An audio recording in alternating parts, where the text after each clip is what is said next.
So in the Philippines today, there's about 47 million Filipinos already buying from the internet. So a lot of retailers are jumping on board in this e-commerce phenomena. Now, the common mistake of a lot of retailers is creating a separate division, meaning to say e-commerce is handled by a siloed division, and usually it's a new team, when it should be integrated into the current organization. So, for example, all the way from stock allocation. It's not something that is limited because you siloed it. It should be integrated, it should be holistic.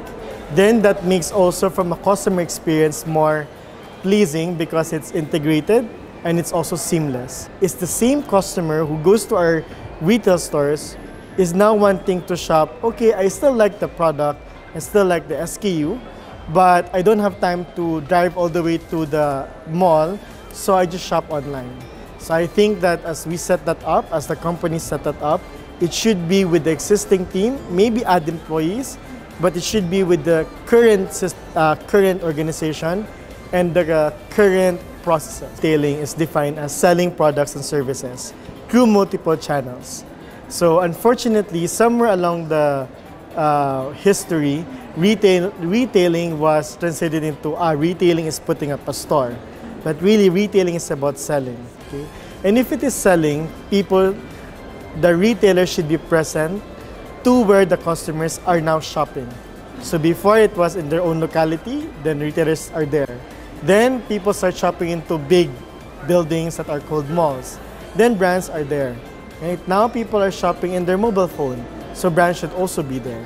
So it's really about increasing accessibility and availability for the retailers, for their brands and products. As retailers adopt e-commerce opportunity, there are two ways to look at it. So firstly is to define e-commerce as really doing business with the use of technology.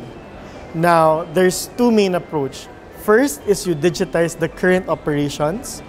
Second is to explore a new opportunity, which is digitalization of the business model. So let's take, for example, into, let's say, real estate. So into real estate, usually you need an agent that has this brochure and you go through the brochure in terms of the property you wish to buy. Digitization is about, instead of a brochure, let me give you a virtual tour using my iPad. That is digitization, right? And then at the end of the day, perhaps instead of asking to fill up a form, maybe you can like the page of the developer, and then from there I get your information and I'll call you, right? That's digitization. Digitalization is about, what if instead of needing an agent to sell face-to-face to a potential real estate buyer, what if we create a Facebook page that our search ads, when people search for condominiums, they see our ad, and then once they like our property and our location, when they click the ad, the search ad, it leads to a Facebook page that has a chatbot. That is a digitalization, right? Which is, it's not part of the former process, but it's a new process. So again, as retailers adopt more and more e-commerce opportunity, they need to look into the current processes. Usually, it's the 80% of the opportunity. It can also lead to quick ROI, digitization, look into the current process. Like a lot of convenience stores in Japan, the checkout is automated.